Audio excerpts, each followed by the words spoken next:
before then. We are where we are, and we're working on this really, really hard. And given what the president said about the potential dangerous situation should an agreement not be reached, what conversations is the White House having with Israel about, for example, the situation around the Alaska mosque? What are sort of the conversations in advance to try and curb some of the violence that the president... I don't think the Israelis need to be reminded by the United States that they live in a tough neighborhood. And I don't think they need to be reminded about the prospect of violence, particularly in a sensitive time like Ramadan. They don't need us to remind them of that. They're well aware of it. Thanks, Karine. John, why isn't President Biden meeting with Benny Gantz while he's in Washington?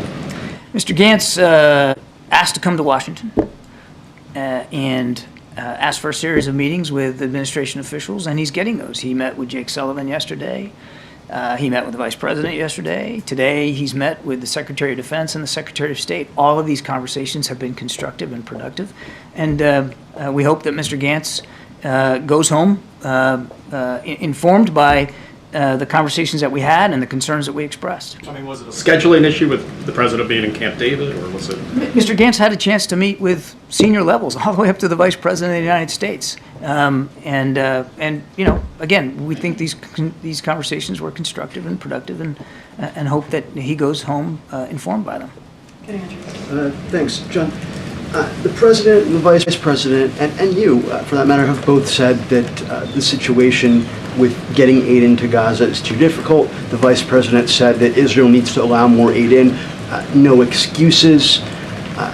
What is preventing the President from communicating to the Israeli government that if they don't allow aid, we will not continue supplying weapons? Why is that not a fair trade? No aid, no bombs. Because the president still believes that it's important for Israel to have what it needs to defend itself against a still viable Hamas threat. Maybe some people have forgotten what happened on the 7th of October, but President Biden has not. How does keeping aid out of Gaza contribute to Israel's right to defend itself? Keeping aid out of Gaza is not the right thing for any purpose. It's not about... It's just not acceptable on the face of it, as I told Selena. And that's why we're working more than any other country, by the way, to increase the flow. I mean, it is U.S. aircraft that are dropping this food out of the sky in the last couple of days. Yes, but you keep saying, and you said yesterday, the holdup, that the problem is the lack of capacity being delivered on the ground. And that's the Israelis and to some extent the Egyptians, but mostly the Israelis. How is that? And you said it's not acceptable earlier. You're looking at this as a zero-sum game.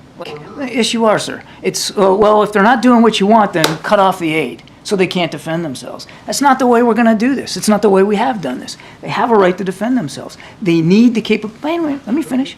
They need the capabilities to do that. There's aid that's desperately in need. And you know what? We can do that too. We can do both. Both are important, and both are going to be pursued by this administration. I know you don't approve of necessarily the policy choices that we've made, but I have no opinion on the policies. I'm just asking questions. But and I'm answering them. We can do both. We can influence our Israeli counterparts to do more, to be more careful, to let more aid in, and we can continue to work to get that aid in ourselves. One more follow-up then. Israel, according to Israeli media, the Israeli Defense Forces and industrial base are ramping up or preparing to ramp up domestic production of weapons that are currently U.S. supplied, including dumb bombs, firearms, that sort of thing, to be commenced next year, 2025. Is the president concerned that this would lower U.S. leverage, and is there a window that's closing during which the U.S. has the leverage and influence to get the Israeli government to do certain things with respect to human rights, for instance, allowing more aid into Gaza? The president's concerned, as I said, about Israel being able to defend itself against a still viable threat. We'll let the Israelis speak to their defense industrial base plans and intentions. They're a sovereign country. They get to make those decisions, and we respect that. They're also a key ally and a partner, and we respect that alliance and that partnership as well. The other thing that's keeping the president up at night is the humanitarian assistance and the humanitarian situation on the ground in Gaza, and that's why he has ordered these airdrops. That's why we continue to urge very, very stridently the Israelis to open up more crossings on the ground to supplement the aid that's already getting in and to try to improve what's not getting in. And that's why, as I said in my opening statement, the president also has the team looking at maritime options. Thank you so much. I want to ask you about some remarks the French President Emmanuel Macron made today. So he urged Ukraine's allies not to be cowards, and he also added that Not to be what? cowards. Oh, Cowards. Sorry, my accent. And he added that he fully stood behind those controversial remarks he made last week about sending troops to Ukraine. So what do you make of this rhetoric? Do you think the time has come for stronger language on Ukraine, or is this not helpful? I'm not going to parse President Macron's words. I mean, he certainly has every right and ability to speak for himself and his views. All I can do is speak for President Biden, Commander-in-Chief, and the President has been clear. We have been extraordinarily strong in leading international efforts to support Ukraine for the last 2 years. We need Congress to help right now pass that supplemental so we can continue that strong leadership and support a coalition of more than 50 nations that the United States put together to support Ukraine. He's also been very clear since the very beginning of this war. There's not going to be U.S. troops on the ground fighting inside Ukraine. And you know what? President Zelensky isn't asking for that. He's just asking for the tools and capabilities. He's never asked for foreign troops to fight for his country. He and his troops want to do that, but they need the tools, and that's what we need to help with. We're bumping up against the president's. Sorry. Thank you, Karine. I have questions on the Indonesian election, but just to finish up on Gaza, is the Gantz meeting with the VP and also with Jake a signal that the administration is looking forward to a future Israeli government without Netanyahu? No. And maybe this one is for Karine. Will the president use any part of his State of the Union address to acknowledge the anger of American Arabs and Muslims and progressive Democrats and explain to them why he's not imposing conditionalities on Israel? I'm going to go around and I'll get to that question. Let me just get to a couple more people. Okay, great. And so just on the Indonesian election, China, the United Kingdom, Australia, and several other countries have congratulated Indonesia's President-elect Prabowo Subianto on his apparent victory. Is there a reason why the administration is waiting? We congratulate the Indonesian people on a successful election. The President looks forward to early engagement with the new administration and to strengthening our cooperation under what is already a strategic partnership. We're obviously closely following the ongoing vote count, and we understand that Minister Subianto has a significant lead. We've had excellent cooperation with him since the time he was defense minister, and if he is in fact finally elected, then we look forward to continuing that relationship. Just to clarify, the president-elect does have a long track record of allegations of human rights violations. He was at one point the son-in-law of former President Suharto, who ruled Indonesia for 32 years, and his vice president-elect is the son of the outgoing President Joko Widodo. Is the administration concerned at all about democratic backsliding in Indonesia? We never back away from our concerns about the need for human rights, civil rights, and all the values of democratic institutions, and the president absolutely will not shy away about expressing our concerns. Okay. Admiral, to ask that question more directly, or one of the other questions that was just asked, in Israel, the Vice President's meeting with Gantz was seen as a snub for the Netanyahu government, was it? The meeting with Minister Gantz, again, was at his request. He is a member of the War Cabinet. There is a war going on, and we believed it was a good opportunity to have a discussion with the War Cabinet about the way in which we're supporting Israel and the things that we want to see Israel do. The President was asked this morning how his relationship was with Netanyahu these days, and he responded like it's always been, and then he smiled. Yep. I don't know if I can improve upon that. What would you add to that? I wouldn't. All right, One question I still like my job. One question on Haiti. The administration has provided more than $126 million in humanitarian aid to Haiti in 2023. Where has that money gone? Has it been effective? I can get you, Gabe. We can get you a rundown of exactly how those funds were allocated. But we're proud of the humanitarian assistance that we have and will continue to provide Haiti. But right now, the focus has got to be on getting that multinational security element in there to help create the conditions where the people of Haiti can live free and in security, so that humanitarian assistance can get there more freely and get to the people that need it. Last question. Thanks, before I Karine. go. Go ahead. Thanks, Admiral. Following up on Aurelia's question, there's been some pushback on Macron's comments from the Germans and also from the Swedes as well. Is the US worried that Ukraine's allies are starting to splinter? No, there's been tremendous international support and unity for Ukraine. As you know, we met with the Prime Minister of Italy just last week. They've been strong. There's incredible unity. Everybody shares the same concerns that we do about just letting Putin take Ukraine and what that means for their safety and security and for the security of the NATO alliance. No, we're not concerned about that. That the stalling of this US aid is putting more pressure on European allies and causing fractures at all in that sense. We're worried that the delay on the national security supplemental and the assistance coming from the United States is going to have a detriment, actually already is having a detrimental effect for Ukrainian soldiers on the battlefield. That's the main concern. And the time is way past now to get them the tools that they need to defend themselves. Their defensive lines are starting to shift now, going in the wrong direction, because the Russians continue to push west out of the Donbass. Thanks, Alan. All right. As you know, the president's event's going to start shortly. Zeke, you have anything? Can you give us a rundown of how the president spent the last few days at Camp David preparing for the State of the Union? Who was with him? Does he have the final speech text at this point? So, as you know, the president has been working on, as you just stated in your question to me, the State of the Union address for the past several days. I'm not going to get into any specifics as to who is with him. It's going to be a moment that's incredibly important to him. Obviously, he's going to be not just addressing Congress, but also millions of Americans who are going to be tuning in, and he's looking forward to that, to talking about the accomplishments that he's made the last 3 years, and also the vision that he has for this country, obviously for the American people. I'm just not going to get into any specifics or details. We'll have certainly more to share with you all tomorrow as we get closer. You know, the State of the Union address is incredibly important. He's going to be working on it, I believe, until the very last minute. So he gets it just right, because it's going to be an important moment. But don't have anything beyond that. You heard me talk about the Competition Council, how that is part of the president talking about wanting to focusing on lowering costs for the American people. Obviously, he's going to talk about our democracy, our freedoms, right? Continue to fight for that. Reproductive freedom, how that's an issue that the American people truly care about. You're going to hear him talk about that.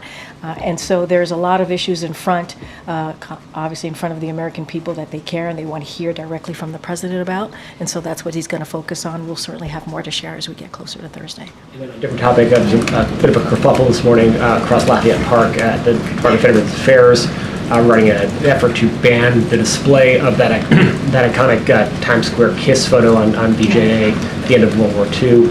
Was anyone at the White House consulted in the drafting of the initial memorandum, and then did anyone at the White House call up the Secretary of Veterans Affairs and say rescind that memo? So I want to be really, really clear. The VA is not going to be banning this photo from VA facilities. So I just want to be super, super clear about that. I know, as you just said, you described it as a kerfuffle.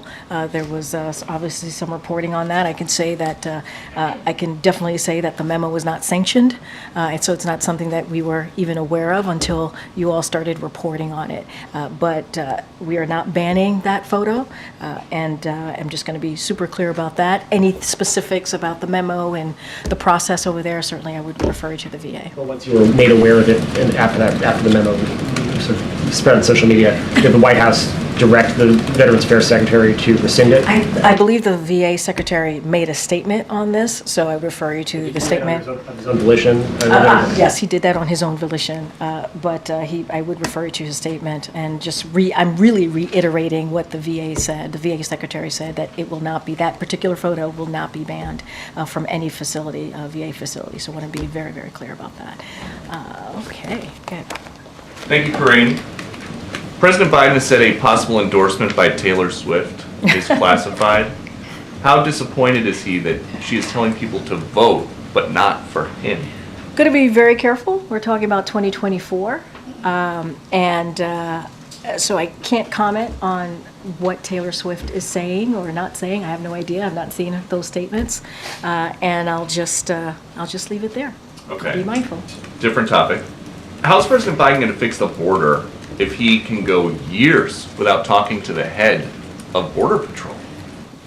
He was literally just with the head, the chief of the Border Patrol, just this past Thursday in Brownsville, Texas. You all reported it. You all saw it. He was with the chief, Chief Owens, I believe. The chief, who was in charge for 2 years before that, said, "I've never had one conversation with the president or the vice president." How is that possible? So one thing I will say about Chief, you're talking about Chief Ortiz. This is Chief Ortiz. Yeah. So he was invited, I believe, to participate in the president's first trip visit to El Paso, which was back in January of 2023, and he did not attend. He was invited, but he was invited. He did not attend. What I can say is that you saw the president with the present chief, which I think is important because we are dealing with challenges at the border, because the president has make that a priority, worked with the Senate in a bipartisan way to come up with a way to move forward on the border on immigration. Republicans rejected it because of what the former president, Donald Trump, told them to do. He told them to reject that proposal. So the president is going to continue to be steadfast, focus on an issue that majority of the American people care about, which is the border. Let's not forget, if that policy had went into law, it would have been the toughest and the fairest bipartisan border security agreement in decades. And last one, Yeah. will President Biden publicly address Laken Riley's murder, allegedly at the hands of an illegal immigrant who was released by law enforcement multiple times on Thursday night? I know he's got a statement, but what about at the State of the Union? Look, I do want, this is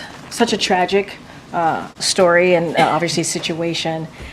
This is someone's life that was lost, so I do want to always acknowledge and extend our deepest condolences to her family and to her friends and the people who loved her. And so want to always be sure to say that, and because it's so tragic. Look, I don't have anything to share about the president's speech as it relates to that particular question that you have. But we want to always be sure that we lift up the families who have lost their loved ones in that way. And I would reiterate, you just asked me about the Border Patrol chief. The president was just there with the current chief, Owens. The president went to the border, obviously Brownsville, Texas, to lift up the importance of doing something at the border.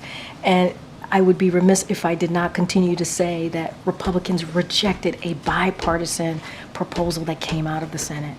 And so if they truly, truly cared about what was going on at the border, if they truly cared about this immigration policies and trying to fix that, trying to move forward in a way where we have a tough and fair law, they would work with us on it. They wouldn't listen to the former president, who is clearly telling Republicans to reject it for his own political gain. And that's shameful. That's truly shameful. Go ahead, Selena.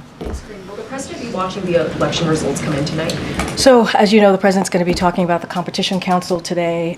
He is continuing to work, obviously, on his State of the Union address because it's important to him. He knows how important it is for the American people to hear directly from him. I don't have anything to share. I've not spoken to him about his plans tonight. Obviously, he will be kept updated, and he'll be aware of what's going on tonight as we see elections happening across the country. I just don't have anything specific on that. And the Consumer Bankers Association has been very critical of the Biden administration's rule to cut the credit card late fees. They called it anything but a win for consumers and knowingly putting consumers' financial health at risk. What's the administration's response to that criticism? So I totally disagree, obviously. The president has always been very, very clear. He's going to do everything that he can to make sure that we're lower cost for the American people. And what we are seeing is that we're seeing, corporations obviously not passing along their gains to Americans, to American consumers, and we've always been very clear about that. And so we want to make sure that we protect Americans. We want to make sure that we obviously protect American consumers. So we disagree with that sentiment. We disagree with that statement, and the president's always going to put the American people first. Good job. Karine, does the White House have a position or comment on the latest bill in Congress to crack down on TikTok, just introduced today, I believe? So I have not seen the text or had an opportunity to speak to our Office of Legislative Affairs or anyone else in the White House office. So I don't want to get ahead of myself and speak to that. Obviously, we'll take a look, as we normally do, on any legislation that believe will will be beneficial to the American people. I just can't speak to that at this time. Okay, Kevin. Robert Hur is supposed to testify a week from today. Has the White House made a decision on releasing the transcripts of the president's interview? I would refer you to my colleagues at the White House counsel's office. And the Dortmund basketball team has become the first college sports team to vote to form a union. Does the White House think that that's a good idea? Is that a smart move for college athletes? So, look, I'm going to obviously let teams make their decisions for themselves. We're not going to weigh in on that. As you know, the president's a union guy. We say that all the time, but I'm not going to comment on any particular team or actions that they're taking. That's for them to decide. Karine, Senator Sinema just announced that she's not running for re-election. She's going to retire at the end of this term. I'm wondering if the White House has any comment on that. So, have not seen that. Obviously, that is news to me. Look, we have had opportunities to work closely with the senator on some really key important bills. She was one of the leading negotiators on the border security bill that came out of the Senate in a bipartisan way. We appreciated her efforts on that. And there are some other, obviously, ways that we've worked closely with her. Outside of that, I don't want to get too far ahead. This is the first time I'm hearing the news, but she's been a partner with us on many critical issues that matter to the American people, and I think that's important. Is there anything you can tell us about the president's travel after the State of the Union this weekend and next week? I think bless you. I believe the campaign has made some announcements on some travel that the president will be doing after the State of the Union, so I would refer you to them. It is common that after a State of the Union, the president goes around the country to speak directly to the American people. You're going to see the president do the same, but I would refer you to the campaign on specific stops that he has coming up. Okay. Karine, I just wanted to ask about the Meta breakdown this morning, hundreds of thousands of users. Do you have any more information on that and whether it's connected to a cyber attack? So obviously we all are aware of what happened for the last couple of hours, the incident, and so don't have anything at this time. We are not aware of any specific malicious cyber activity, so I can say that, or any specific nexus as it relates to today's election. But we would have to refer you to the individual social platforms, obviously, for any more information on that. Quick separate one, on the minibus spending agreement in Congress right now, it would divert about $45 million in fees from the Justice Department's Antitrust division. So I'm just wondering, given the administration's take on antitrust, is this a concern that that money would be going away? So look, as it relates more broadly, well, I'll say this. The president obviously strongly supports funding for antitrust enforcement, which is critical to promoting competition and lowering costs for consumers. This is a bit more complicated, so I just want to break this down a little bit. The antitrust funding proposed in the funding bill is a 4% increase over the last year and a 26% increase since 2021. Because of the Fiscal Responsibility Act, every agency is subject to budget caps, so preventing us from fully funding programs the way we want to. These full year bills represent a compromise. Obviously, this is what has come together with these 6 different bills. So no one got everything they wanted, obviously. That's what a compromise is. But they fund the government, prevent a damaging shutdown, and protect our progress. And that's what happens when you come forward with a compromise, a bipartisan compromise. Okay. Is President aware, have any concern about the number of Super Tuesday states that have campaigns for uncommitted votes, ceasefire write-ins, essentially a vote against the president because of his stance on the war in Gaza? So look, I'm going to be super mindful. These are obviously people are voting right now, and I cannot speak to any upcoming election or as voting is happening, so I'm going to be super careful about that. But what I will say is what I said last time when I was asked about Michigan specifically. The president thinks it's important for Americans to voice their opinions, to have their voices heard.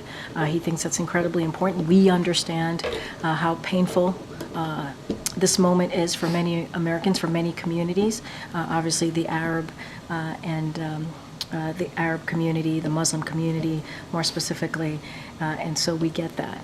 But I just want to be super careful and not speak to upcoming election, upcoming voting that's happening right now. To be more specific, I know you had I know you had a similar question. Also the message that the president will be saying during his State of the Union. And then I think you mentioned to my colleague that he will be taking this message around the country after the address. Is Michigan one of those destinations? So I'm not going to get into the states. I know that the campaign announced a couple of states already that he's going to be going to right after Thursday.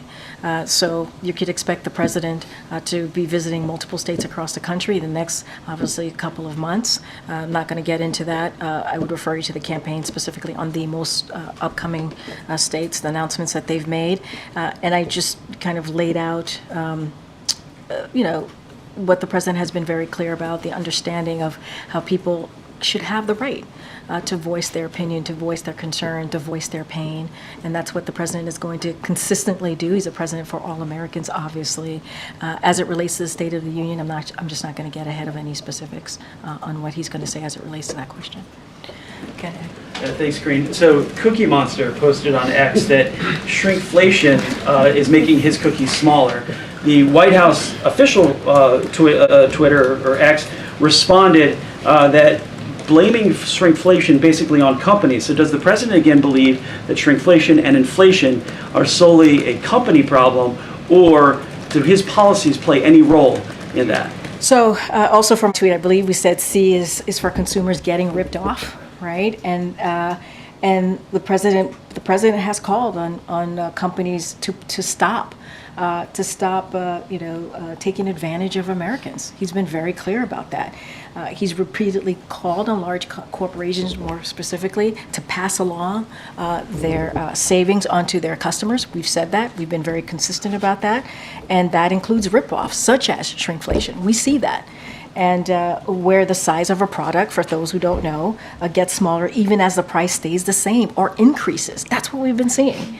And so it's giving families less bang for their buck. And the president has said, and I'll quote him, the president said, Americans are tired of being played for suckers. And so the president's going to have the American people's back. That's what he's going to continue to do. He's going to talk about this, not just shrinkflation, but other ways that he sees corporations are ripping off Americans. You're going to hear from him shortly about what he's doing next to deal with junk fees. And I think that's really important. That's what Americans want to see. They want to see their president fighting on their behalf. And out of that Competition Council, the president is announcing that strike force.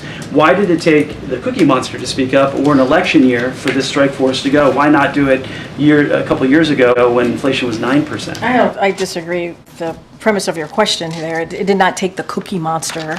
If anything, it feels like the Cookie Monster is responding to us and what we've been saying about shrinkflation.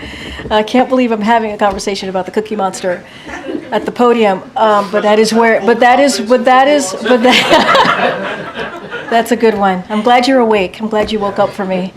I know you were nodding off in the back earlier, but why did it take so long to announce a strike force? I mean, when look, inflation was 9%? Here's the thing. The President's Competition Council has been going on for some time now, right? He has taken this very seriously and finding ways to lower costs for the American people as we are obviously dealing with inflation, right? Obviously dealing with that because of what we are coming out of with the pandemic. So the president has taken actions. He's going to continue to do that. I would say the strike force is just another way, along of many other announcements that this president has made in dealing with large corporations ripping off Americans, right? And dealing with how do we get rid of junk fees. And so that's what you're going to hear from the president. So to say that, now all of a sudden he cares about this is not true. It is a false premise. It's a false question because the president has been dealing with this for some time now. And now he's making a new announcement on the strike force, and I think it's important. And so you'll hear more from him momentarily. One more, if I may. The president, I noticed, had note cards at the border when he was doing his briefing there. He also had note cards last Friday with the Italian Prime Minister. Why does the president rely so heavily on note cards? You're upset because the president has note cards? You're asking me a question about the president having note cards? I'm asking why the president who has had probably one of the most successful first 3 years of an administration than any modern day president. He's done more in the first 3 years than most presidents who had 2 terms. You're asking me about note cards? I don't think that's, wait, I'm not speaking to you right now, James. I'm talking to your friend over here, Ed. So thank you so much, but thank you so much for interjecting. Go ahead, Ed. I was just asking why he relies so heavily on note cards. I think what's important here and what the American people care about is how this president is delivering for them, and that's what he's doing, and that's what's the most important thing here. All right, I'm going to take. Did I call on you already? You did. Okay, wait, no, I can't do that. Go ahead, Karen. No. Go ahead, Karen. Alexei Navalny's widow, Yulia, was invited to the State of the Union by the White House, but she's unable to make it. Did the president extend that invite personally when he met with her last month? Yes, I can confirm that she was indeed invited to the State of the Union. She is no longer able to attend. I would have to refer you to her and her people as to specifically why, but I can confirm that, yes, she was invited. Did the president extend that invitation? Yes, the president did. When they met? Yes, the president did. Go ahead, John. Go ahead, John. Go ahead, John. John, go ahead, John. The president recently said that he'd be open to meeting with the House Speaker in regards to that Ukraine funding bill. Is there anything to report? Is the president reaching out to the House Speaker in terms of a one-on-one conversation? Well, they just met, the Big Four just met last week. They talked about the importance of obviously the National Security Supplemental, which includes the Ukraine funding. They talked about obviously avoiding a shutdown, which we are glad to see that Congress is doing that. And as you know, they had a pull aside, they had a brief meeting afterwards. Not going to get into what was discussed, it was a private meeting, but the president has spent some time with the speaker over, just last week, literally, they were together just last week. I don't have anything else to share. All right, guys, we're going to wrap it up. Go ahead. Thanks, Karine. Is the White House concerned about another... Oh, I'm so sorry. No, I'm more so teasing. I'm giving it a hard time. Go ahead. Is the White House concerned about another bank failure after New York Community Bank shows signs of trouble? So, look, obviously, I want to be super careful, right? This is something that is monitored by regulators, and this is something that they take very seriously. Always going to keep an eye on that, or they will, more specifically regulators. I just don't have anything else to share beyond that. All right. In the vein of that question about yes, the Speaker, yes, one sir. of mine was, he did last week extend a bipartisan olive branch to the former president to work with him on border security. Beyond saying that rhetorically, has there been any other attempt to reach him to talk about possibly working together? Have you heard from the Trump camp about it? As it relates to the Trump camp or campaign, that's something that I would refer you to the campaign on. Look, the president has been very clear, and I think you've seen it in his action. The fact that we worked with Republicans to try and get to a border security proposal, we did that because we believe it needed to be dealt with in a bipartisan way. And I would add that when we are able to work in a bipartisan way on behalf of the American people, we get things done, right? We see that with the Chips and Science Act. We saw that with the prevent gun violence legislation, right? Anti-gun violence legislation. You saw that with the infrastructure legislation. Remember last time around during the last 4 years of the last administration, it was a punchline. Infrastructure, week was a punchline. Saying last week there's been no active attempt to get the former president. I am saying to you, I don't have anything to read out, but I do want to say when we work in a bipartisan way, we are able to get things done for the American people. We just are. And we see that. We see that with historic pieces of legislation that will change the lives of Americans for generations, which are incredibly important. Issues that majority of Americans care about. And I think that's important. I don't have anything to read out on any outreach. I would certainly refer you to the campaign on anything specific as it relates to the Donald Trump campaign. All right, guys, I'll see you tomorrow. Thanks, everybody.